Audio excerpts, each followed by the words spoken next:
Hello दोस्तों, welcome back to my channel. अगर आपने अभी तक मेरे चैनल को सब्सक्राइब नहीं किया है तो जल्दी से मेरे चैनल को सब्सक्राइब कर दें। एपिसोड 12 की शुरुआत में ह्यूनजन लेडी का ये फैसला सुनकर बहुत ज्यादा शॉक हो जाती है। कहती है कि हम ही यूजू की फैमिली हैं। तो ये बताती है कि हमने टेस्ट करवाया है और यूजू इस वक्त इमोशनली बहुत डिस्टर्ब है अपने पेरेंट्स की डेथ की वजह से, और तुम अपनी जॉब की वजह से उसे सही से टाइम नहीं दे पा रही, जिसकी वजह से बहुत सारे लोग उसे बेबी सेट कर रहे हैं। तुमने यूजू के लिए एक अच्छा एनवायरनमेंट क्रिएट नहीं किया। और ये तेयोंग से कहती है कि हम तुम्हें भी गार्डियन नहीं बना सकते क्योंकि तुम्हारे फैमिली इश्यूज हैं, और वैसे भी लास्ट टाइम जो मैंने अपनी आंखों से देखा उसको मैं नजरअंदाज नहीं कर सकती। तेयोंग कहता है कि अब से हम अपनी पूरी कोशिश करेंगे, क्या आप दोबारा सोच सकती हैं? तो ये कहने लगती है कि फाइनल फैसला तो जज देंगे। जब ये दोनों घर आते हैं तो ये दोनों थोड़े से होपफुल दिखाई दे रहे होते हैं क्योंकि उन लेडी ने ये कहा होता है कि खुद इंस्पेक्शन करने के लिए मैं तुम लोगों के घर आऊंगी। आज ऑफिस में काम करते हुए तेयोंग को 20 डेट को एक शूट करना होता है और इसी दिन इंस्पेक्शन के लिए उस लेडी ने घर पर आना होता है। जब ये बात ह्यूनजन को बताता है तो ह्यूनजन कहती है कि अब हम कुछ नहीं कर सकते, लेकिन तेयोंग को बहुत बुरा लग रहा होता है कि इसे भी उस टाइम पर घर होना चाहिए। ह्यूनजन कहती है कि कोई बात नहीं, वैसे भी मैं उस दिन ऑफ लेने वाली हूँ। तेयोंग नोटिस करता है कि ह्यूनजन बहुत अपसेट दिखाई दे रही है, तो ये ह्यूनजन को हक करता है और इससे कहने लगता है कि अब तुम पूरी तरह से रिचार्ज हो गई हो। ये सुनकर ह्यूनजन हंसने लगती है तो तेयोंग कहता है कि ऐसे ही मुस्कुराती रहा करो, तुम बहुत प्यारी लगती हो। शाम में जब ह्यूनजन यूजू को पिक करने के लिए जाती है तो यूजू ह्यूनजन को देखकर बहुत खुश हो जाता है कि आज ह्यूनजन उसको पिक करने के लिए आई है। आज विजिट का दिन होता है। तेयोंग तो अपने शूट पर चला गया होता है। ह्यूनजन घर को अच्छे से साफ कर रही होती है ताकि उस लेडी को कोई शिकायत का मौका नहीं मिले। जब ये यूजू को देखती है तो उसको लगता है कि जैसे यूजू को बुखार है। जब ह्यूनजन चेक करती है तो यूजू को हल्का सा बुखार होता है। ये जल्दी से यूजू को मेडिसिन देने लगती है, लेकिन इसके घर पे मेडिसिन खत्म हो गई होती है। ये नेबर को कॉल करके मेडिसिन के बारे में पूछती है तो वो कहती है कि उनके घर पर भी नहीं है। अब ह्यूनजन घर में मेडिसिन बॉक्स में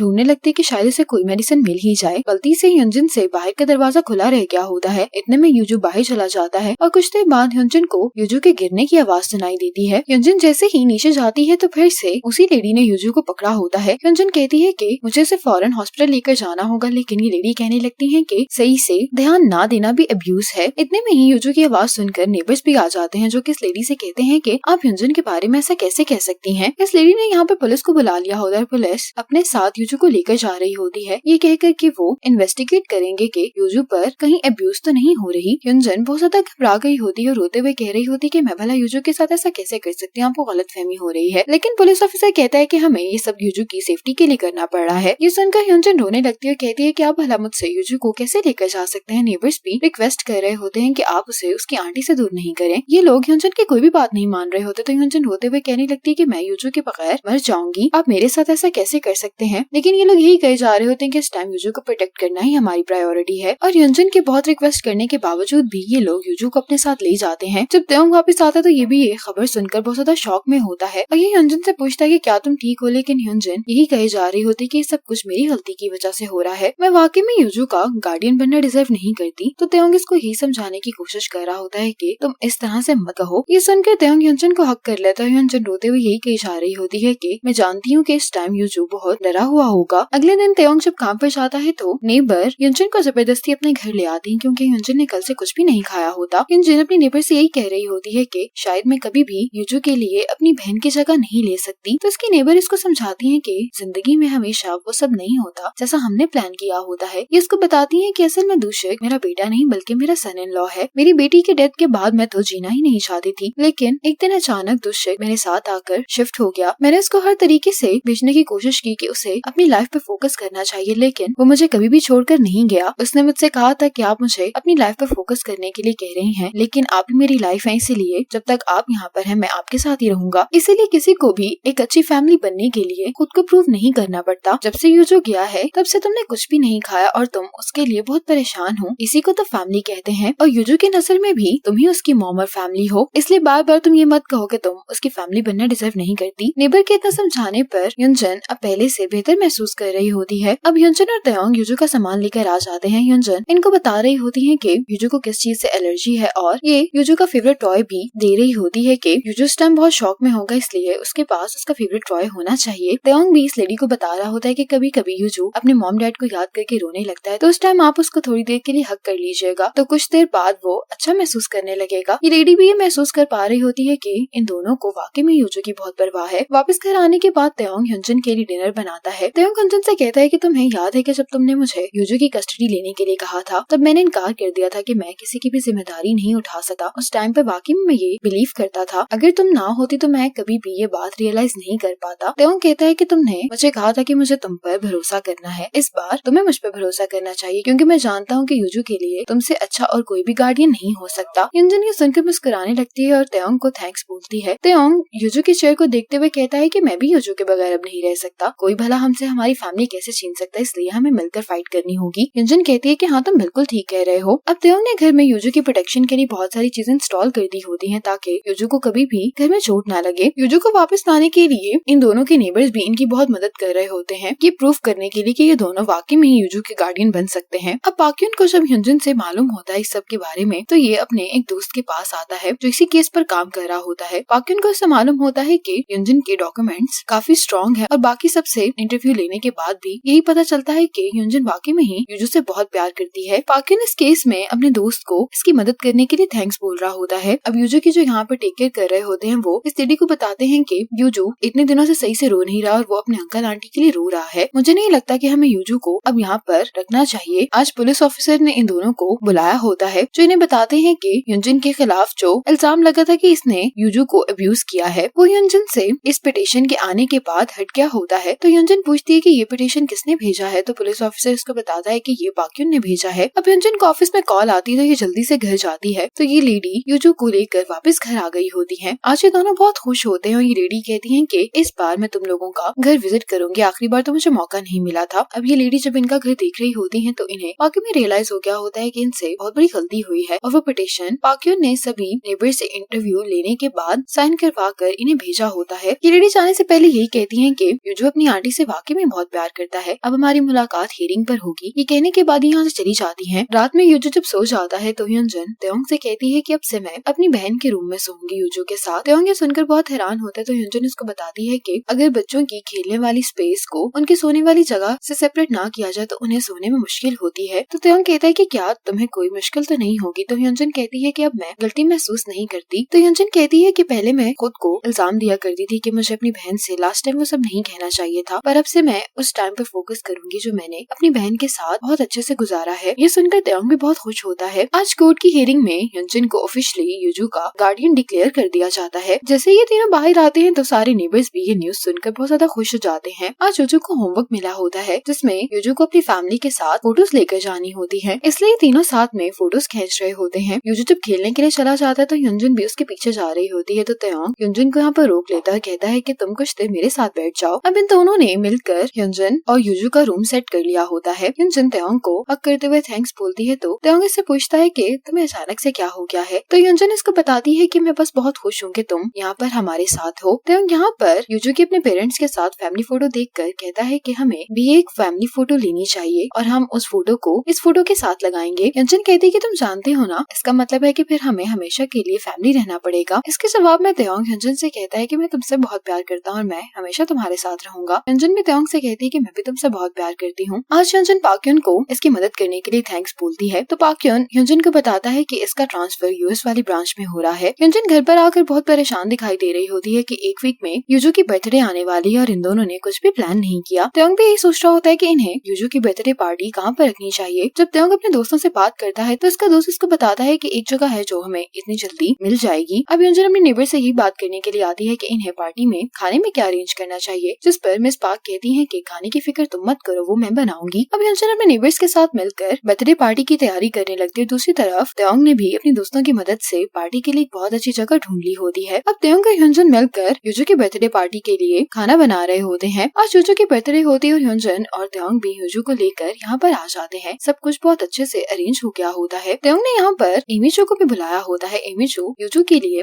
गोल्ड की रिंग लेकर आई होती है। ये गिफ्ट देखकर तेओंग कहता है कि आपको इतना महंगा गिफ्ट देने की जरूरत नहीं थी, जिस पर तेओंग का मैनेजर कहता है कि बस तुमसे वादा करो कि तुम हमें छोड़कर नहीं जाओगे। ये सुनकर तेओंग मुस्कुराने लगता है। अब नेबर्स भी यहाँ पर आ गए होते हैं। कुछ देर बाद यहाँ पर पाक्योन भी आ जाता है। आज पहली बार पाक्योन को यहाँ पर देखकर तेओंग को बिल्कुल भी बुरा नहीं लगता और पाक्योन कहता है कि मैं जाने से पहले यूजू को गिफ्ट देना चाहता था। पाक्योन यूजू के लिए जो कार टॉय में लाया होता है वो इसको बहुत अच्छी लगती है। अब यूजू की बर्थडे पार्टी शुरू हो जाती है। ये तीनों आज बहुत खुश दिखाई दे रहे होते हैं। आज ह्यूनजन और तेओंग दोनों ही अपने बहन भाई को बहुत मिस कर रहे होते हैं। अब तेओंग का दोस्त यहाँ पर इन तीनों के साथ में एक फोटो लेता है और इसी हैप्पी एंडिंग के साथ ये ड्रामा यहीं पर खत्म हो जाता है। आपको ये ड्रामा कैसा लगा कमेंट सेक्शन में जरूर बताइएगा। इसी तरह के इंटरेस्टिंग ड्रामा ड्रामास देखने के लिए स्टे कनेक्टेड।